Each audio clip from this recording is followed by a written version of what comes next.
वैष्णवी हगवणेंच्या केसमध्ये देखील सीआयडीची मागणी करण्यात यावी, सीआयडीकडे ही केस वर्ग करण्यात यावीची ही देखील जी मी मागणी केलेली होती त्याचीही आम्ही सगळ्यांनी मिळून राज्यपाल महोदयांकडे विनंती केलेली आहे। खरं तर आज महाराष्ट्रामध्ये ज्या महिला अत्याचाराच्या घटना मोठ्या प्रमाणामध्ये वाढत आहेत, खेड्यापाड्यांमध्ये गाव वस्तीपर्यंत जर आपण बघितलं असेल तर अनेक घटना ह्या समोर येताना दिसतात। त्यामध्ये हुंडाबळी असेल किंवा अत्याचाराच्या घटना असतील। इव्हन आपण बदलापूरच्या घटनेमध्ये बघितलं की एका 4 वर्षाच्या 5 वर्षाच्या मुलीवरती अत्याचार झाला, त्यांना तक्रार नोंदवताना देखील सगळ्या लोकांनी एकत्र येऊन आंदोलन केल्यानंतर ती तक्रार नोंदवल्या गेली। म्हणजे एका महिलेला पोलीस स्टेशनला गेल्यानंतर तक्रार नोंदवताना देखील अनेक संकटांना सामोरे जावं लागतं। जर तिथे राजकीय दबाव असेल तर त्या तक्रारी घेतल्या जात देखील नाही। अशा वेळेस आम्ही सगळ्या महाराष्ट्रातल्या महिला आयोगाकडे एका आशेने बघतो। अशा वेळेस तिथे सुमोटो होऊन त्यांनी काम करणं अपेक्षित आहे, पण त्यांच्याचकडनं जी दिरंगाई किंवा म्हणतो ना आपण एखाद्या सरकारी पक्षाच्या लोकांच्यावरती जेव्हा आरोप होतात तेव्हा त्या लोकांना पाठीशी घालण्याचं काम केलं जातंय।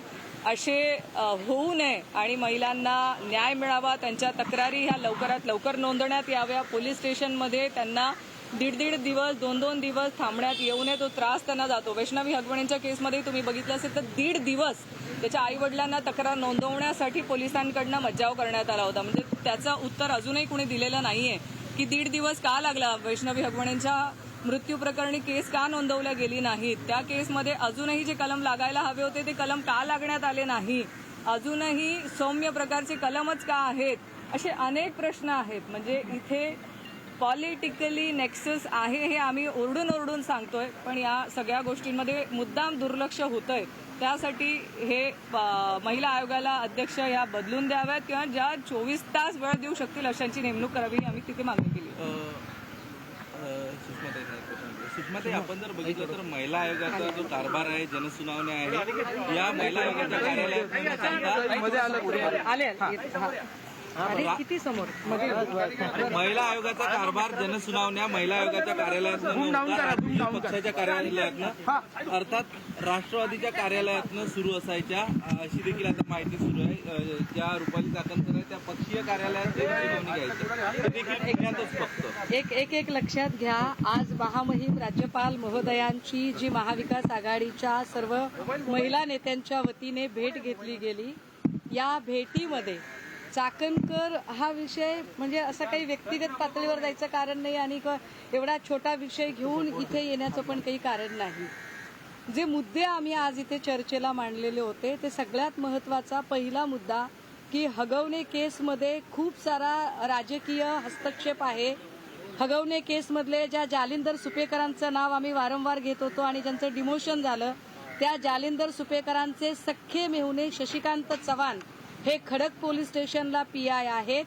शशिकांत चव्हाण यांच्याकडेच हगवणे ज्या चोंदेंच्या थार गाडीतनं गेले होते त्या चोंदेंच्या 2 मुलींच्या सुनांच्या केसेस होत्या। याच शशिकांत चव्हाण यांची अरबो खरबोची वेगवेगळ्या बिल्डर साइट्स पुण्यामध्ये चालू आहेत। त्यामुळे शशिकांत चव्हाण आणि जालिंदर सुपेकर या दोघांची चौकशी करण्यात यावी या केसमध्ये, यासाठी आम्ही माननीय राज्यपाल महोदयांना आज चर्चा केली।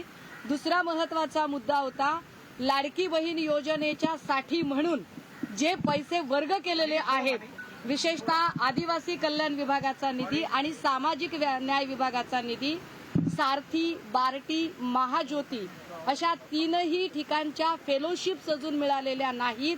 त्यामुळे तुम्ही लाडकी बहीणचे पैसे द्या, पण ते पैसे देताना ज्या वंचित घटकाचा निधी आहे तो निधी अजिबात कुठेही वळता केला जाऊ नये, यासाठी आम्ही राज्यपाल महोदयांकडे मागणी केली। एक तिसरा महत्वाचा मुद्दा, ड्रग्जचा मुद्दा गेली 2-3 वर्षांपासून गाजतोय। विशेषतः पुण्यामध्ये अनेक इल्लीगल पब बार आहेत ज्याचा त्रास रस्त्याने चालणाऱ्या मुली आणि महिलांना होतो, तर त्याही संबंधाने राज्यपाल महोदयांनी स्वतः पुढाकार घेऊन त्या जिल्ह्यांच्या एसपींना बोलावून घेऊन त्यांच्याशी बोलावं, या संदर्भात चर्चा झाली।